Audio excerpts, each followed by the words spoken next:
Assalamualaikum warahmatullahi wabarakatuh. Video ini dibuat untuk memenuhi tugas mata kuliah praktikum pembelajaran akidah akhlak. Madrasah Aliyah kelas 11. Menghindari perilaku tercela. Bismillahirrahmanirrahim. Assalamualaikum warahmatullahi wabarakatuh. Waalaikumsalam warahmatullahi wabarakatuh. Selamat pagi anak-anak. Selamat pagi, Bu. Wah, ceria sekali ya anak-anak ibu pada hari ini. Alhamdulillah. Ya, alhamdulillah. Alhamdulillahirabbil alamin. Wassalatu wassalamu ala asyrofil anbiya'i wal mursalin wa ala alihi washabihi ajmain amma ba'du. Baik anak-anak, sebelum kita memulai pembelajaran pada pagi hari ini, ada baiknya kita membaca doa terlebih dahulu. Kepada ketua kelas, silakan dipimpin dalam hati saja ya berdoanya. Doa mulai.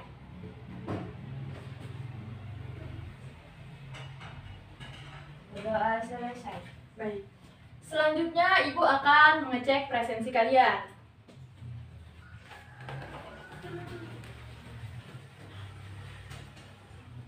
Diva Fairuz Aska, Hadir. Delia Arta Maulia, Hadir. Deliana Eka Putri, Hadir. Intan Putri Wahyudi. Sakit. Wah, semoga teman kita diberikan kesembuhan ya. Amin. Dari kemarin dia sakit terus. Ada Titi Fatimatul Husna. Hadir. Yang terakhir Zuhaira Hilal Nayara. Hadir. Alhamdulillah hadir semua walaupun satu tidak hadir. Baiklah anak-anak, sebelum kita melanjutkan pelajaran berikutnya, Ibu akan memberitahu tujuan dari pembelajaran kita pada hari ini. Tujuan pembelajaran kita pada hari ini yaitu mengenai materi menghindari perilaku tercela. Tujuan dari pembelajaran ini, siswa mampu menjelaskan pengertian mabuk-mabukan, narkoba, judi, zina, dan pergaulan bebas serta mencuri. Lalu menjelaskan hikmah menghindari dosa besar dari mabuk, narkoba, judi, zina, pergaulan bebas, dan mencuri. Bisa dilanjut ya? Bisa. Baik, yang pertama pengertian mabuk-mabukan. Ada yang sudah tahu? Perilaku mabuk-mabukan dapat dimengerti sebagai kegiatan mengonsumsi minuman-minuman keras sehingga melalaikan tanggung jawab kemanusiaan sebagai wakil Allah atau khalifah Allah di bumi. Dalam pandangan Islam, tindakan tersebut diistilahkan khamr. Ada yang khamr? Ya, minuman keras itu. Yang namun secara bahasa artinya menghalangi. Dinamakan demikian karena menyelubungi atau menghalangi akal manusia. Minuman keras itu. Khamr itu adalah minuman yang memabukkan. Disebut khamr karena minuman keras mempunyai pengaruh negatif yang dapat merusak akal pikiran manusia. Belum ada yang pernah ya tentunya mencoba khamr, jangan sampai karena ini merupakan perilaku yang tercela. Dengarkan akibat dari perilaku mabuk-mabukan, yaitu melanggar larangan agama. Kedua, terlarang melaksanakan ibadah, menghiasi diri dengan kekotoran dan kekejian. Keempat, menimbulkan gangguan mental organik, merusak organ-organ. Kelima, menimbulkan kejahatan di masyarakat. Keenam, mendapat sanksi tentunya apabila melakukan tindakan kriminal. Tetapi dalam mabuk-mabukan ini terdapat hikmah. Hikmah dilarangnya perilaku ini adalah mengonsumsi khamr. Di samping ada manfaatnya, tetapi juga keburukannya jauh lebih banyak, ya. Seperti yang Ibu sebutkan tadi. Karena khamr disebut perbuatan rij atau kotor.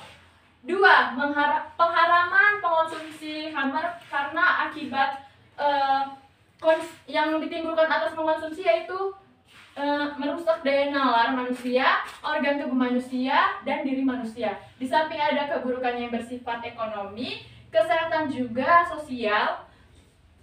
Ketiga, sanksi hukuman yang diterapkan pada pengonsumsi khamr atau minum-minuman keras pada dasarnya untuk menjaga kesadaran dalam beribadah. memberi efek jera kepada pelakunya dan menjaga keteraturan dalam masyarakat. Jadi kita harus menjauhi perilaku tercela ini. Selanjutnya, perilaku judi. Dalam ensiklopedia Indonesia, judi diartikan sebagai suatu kegiatan pertaruhan untuk memperoleh keuntungan dari hasil suatu pertandingan, permainan atau kejadian yang hasilnya tidak dapat diduga sebelumnya, itu disebut dengan judi.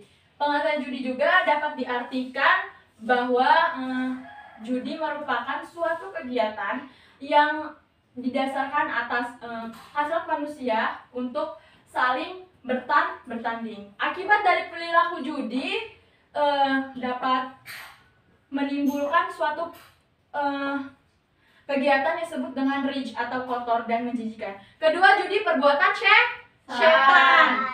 Lalu judi merupakan cara memperoleh harta dengan cara yang tidak halal. Lalu ada hikmahnya nih, dilarang melakukan judi. Hikmahnya adalah sebagai berikut, Ibu sebutkan ya. Orang yang melakukan judi itu biasanya akan kesulitan ekonomi, ya. Lalu orang itu sendiri akan dapat stigma menjalankan yang diemban dalam kaitannya dengan Allah Subhanahu wa Ta'ala ataupun sesama dengan manusia. Perekonomian keluarga akan distabilkan apabila menjauhi larangan judi. Dan adanya larangan judi akan menghasilkan atau melatih diri manusia untuk sabar dalam menghadapi tipu daya yang ada di dunia. Jadi ada hikmahnya juga nih, ada larangan judi. Lalu menumbuhkan kedamaian, kebahagiaan sebab telah menghindari perilaku judi tersebut. Paham sampai sini? Paham. Bagaimana? Delia paham? Paham. Lanjut ya. Selanjutnya perilaku zina. Zina adalah perilaku persetubuhan antara laki-laki dan perempuan tanpa menikah yang syah, yang mengikuti hukum syariat agama atau bukan pasangan suami istri. Paham? Paham. Jadi ini bukan hal yang janggal, ini harus kita pelajari karena kita tidak boleh mendekati perilaku zina. Menimbulkan penyakit, merusak identitas keturunan dan dapat sanksi secara agama dan secara hukum di Indonesia. Hikmah larangan berzina adalah manusia dapat mendapat efek jera dari masyarakat dan dari agama. Zina merupakan perbuatan yang terlarang, oleh karenanya setiap manusia atau setiap muslim dilarang dan diharapkan menjauhinya. Tuduhan yang dilakukan secara hati-hati dengan melibatkan saksi yang dapat dipercaya. Lanjut ya.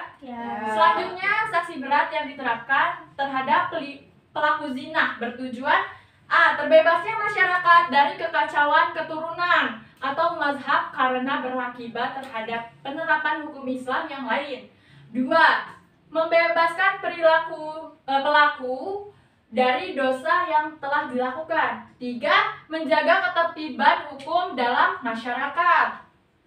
Lalu yang keempat, memberikan efek jera kepada pelaku, menghindarkan diri dari perilaku zina. Karena perilaku ini dilarang oleh Allah Subhanahu wa Ta'ala. Selanjutnya, perilaku mencuri. Menurut Kamus Bahasa Indonesia, kata mencuri diartikan sebagai mengambil milik orang lain tanpa izin atau tidak syah.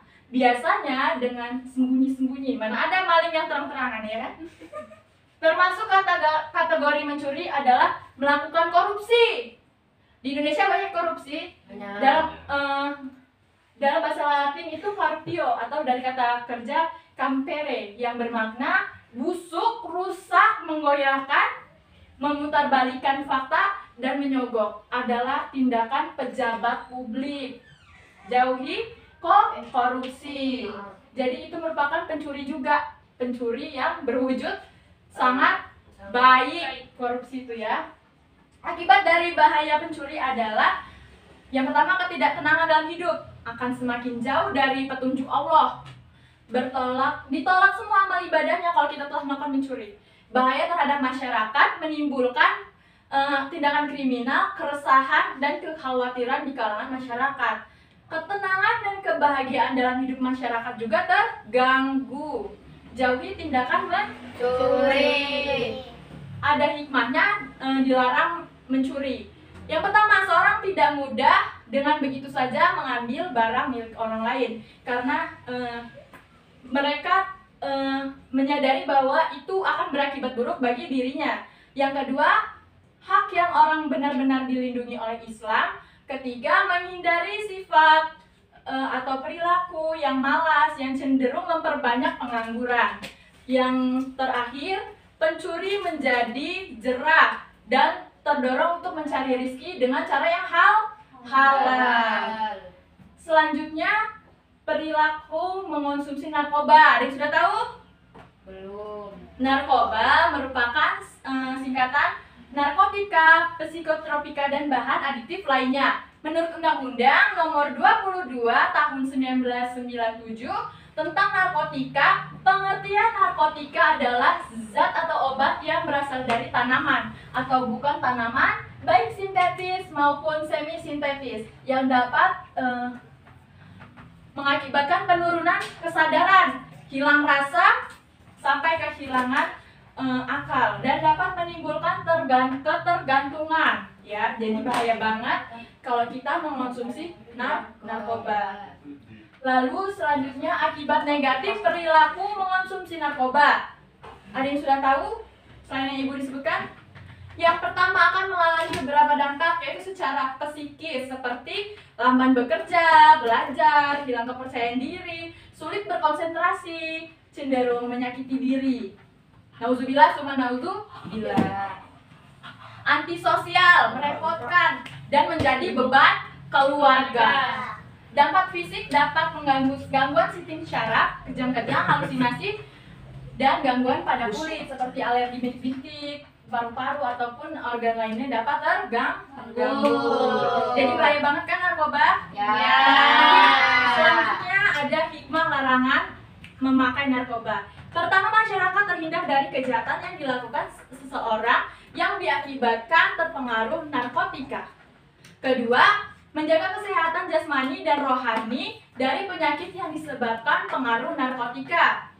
Ketiga, masyarakat terhindar dari sikap kebencian dan permusuhan akibat pengaruh narkotika. Keempat, menjaga hati agar tetap takoru atau tetap mengerjakan sholat seperti ibadah dan puasa, dan memperoleh cahaya hikmat serta berkah dari Allah. Kelima, mengonsumsi narkotika mengganggu kestabilan rohani dan jasmani, menyebabkan hati manusia terlantar jauh dari sifat-sifat yang Allah ridhoi. Mudah sekali berbuat apa yang menjadi larangan Allah Subhanahu wa Ta'ala. Jadi itulah hikmah-hikmah dan dampak-dampak yang dapat ditimbulkan dari perilaku tercela. Oleh karena itu kalian harus menghindari perilaku tercela karena tidak baik dan tidak diridhoi oleh Allah Subhanahu wa Ta'ala. Baik, sampai sini apakah ada pertanyaan? Cukup ya. Jika tidak ada pertanyaan, Ibu yang akan memberikan tugas kepada kalian. Tugas ini kalian kerjakan secara berkelompok di rumah. Kerja bareng-bareng, jangan kerja sendiri. Untuk kelompok pertama itu Zuhaira dan Meli. Untuk kelompok kedua Delia, Atta Maulia, Ade Titim, dan juga Diva. Kerjakan ya. Sudah dibaca? Sudah ya? Sudah cukup? Sudah cukup. Baiklah anak-anak, dengan berakhirnya materi yang telah Ibu sampaikan, berakhir pula kegiatan belajar mengajar pada materi perilaku tercela ini. Apabila terdapat penyampaian atau kata-kata yang keliru dan salah, Ibu mohon maaf kepada Allah, Ibu mohon ampun. Ibu akhiri, wabillahi taufiq wal hidayah. Wassalamualaikum warahmatullahi wabarakatuh. Waalaikumsalam warahmatullahi wabarakatuh. untuk memimpin doa pula. Berdoa mulai.